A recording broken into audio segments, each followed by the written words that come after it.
Fellow Africans, we have a very big problem. Africa has become a place whereby any politician will come in, tell us all kind of stories, and we believe him. Africa has become a place our politicians will come to the podiums and make all kind of promises, and at the end of the day, they can never deliver. They lie to us, they promise to us. When we cry too much, they give us bread, give us rice, give us all kind of palliatives. But still, whatever they promise us before they become the leader, they never deliver. Africans should rise up and question their politicians, question their leaders actually, to see what they meant whenever they are seeking for office. And those questions have never been asked. We always go around, wait for the next election, and the next thing is we vote the same people that will give us all kind of fake promises. I don't know whether if lying had become part of African leaders' culture. They promise us light, they give us darkness. Whenever they promise us something, they do the opposite. And we are the followers of these leaders. We don't question them. We are always go around, blame each other, fight against each other, and forget about whatever they promise us.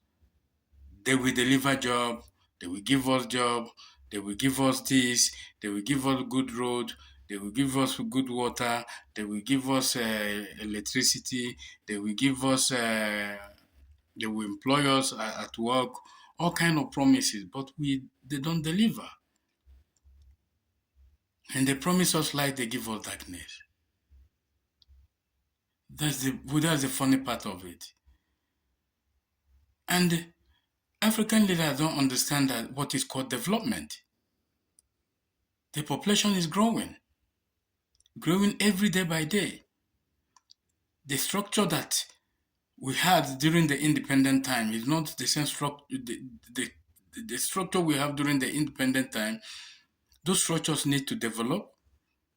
If we used to have one school in one other area, we need to develop them, make them two. If we have hospital one other area, we make them two. Improve in our social life, our infrastructures, even housing, because the population is growing, the demands are high. But we don't concentrate in all these things. We concentrate in other negative things. That doesn't matter. We need to wake up, ask our politicians questions. Do you mean well for the people you are leading? Or you are just going there, making all kind of speeches, and you never deliver? We need to question our African leaders. Today, South Africans are crying. If at all whether what they're crying is true, yes. We have countries in Africa. We have boundaries. And each and every boundaries have their rule and regulations. Each and every countries have their government in place. Now, South Africans are complaining about migration, crime, lack of opportunity for South Africans. Now, what are we going to do about all these things? What our leaders are doing about all these things? Keep on blaming South Africans. Keep on blaming the leadership of South Africans. Instead of going home, sit down on themselves, try to figure out what went wrong, why our people are leaving our country to seek greener pastures to other places. What is the cause? Is it that our government cannot provide us jobs, which they cannot? Is it the politicians have promised us what they cannot fulfill? What is the problem? This is what African governments are supposed to sit down and engage themselves in conversation. Where did we get it wrong? To be honest with you, I haven't seen any black government, any black leader in the whole world, in the whole wide world. I never see a black leader that better their people, that promise and deliver. I haven't seen. Check all the whole African black leaders in the whole world. All of them, none of them are progressive. All of them are behind the time. They can't deliver. They give you empty promises. And this thing will keep on going to generation to generation. I don't know what come over African people. When we face hardship, we run to another country. Meanwhile, we have every opportunity in our various countries to progress, to do things better. The first thing is, when you are even working, your salary is nothing for you. It can't even buy you, it can't even rent an apartment for you. It can't even secure your transportation. It can't even feed you. Talk less of other expenses. But something have went wrong. Africa don't have standard. We don't have standard of life.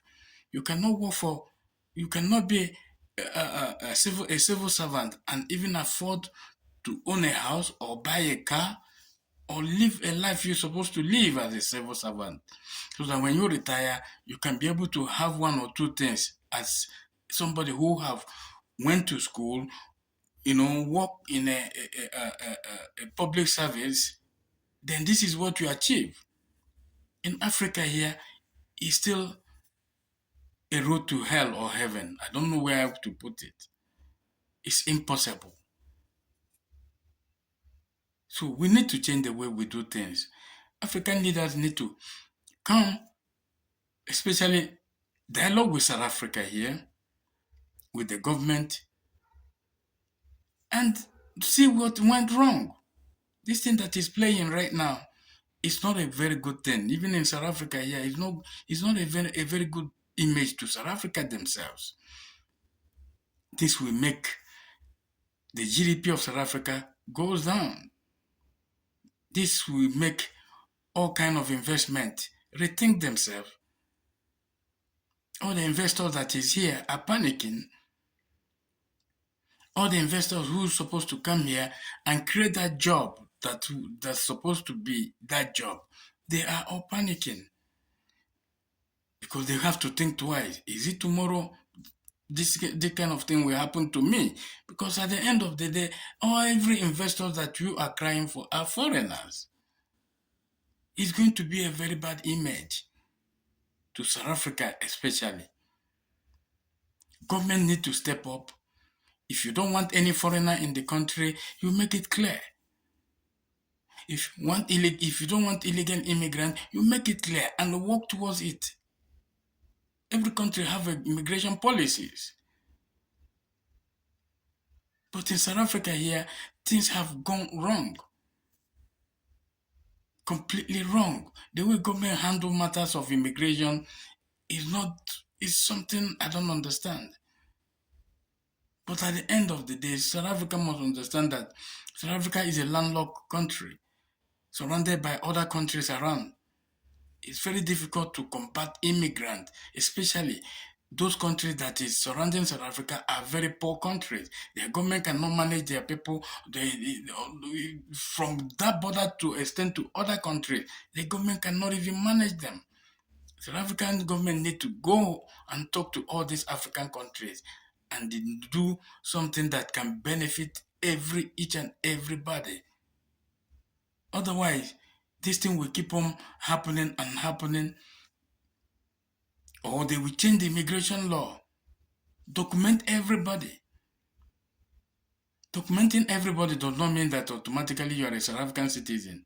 And that can be a very good initiative. You create a database that will document people here and make sure Mozambique have the same database. Make sure Zimbabwe have the same database. It should make sure that Africa have the same database so that when somebody commit crime anywhere, you can be able to fish that person out. Those are improvements Africans need to do. It doesn't mean that if you document the person, that means he's automatically a South African. No. It's to keep data of every individual so that when something happens, you can be able to identify the person who did it.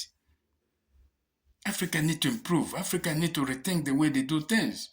We don't need to just stuck in one place, thinking the way the colonial master left us, we must keep it like that. We must adjust and we must move forward. Africa need to do things the way it's supposed to be done so that all these crises, we won't be facing it. Look at the way we are behaving like people, like a savage kingdom. We are living in a savage kingdom. This is so bad. Very, very bad. Africa needs to think very well and behave themselves very well because this burden is too much.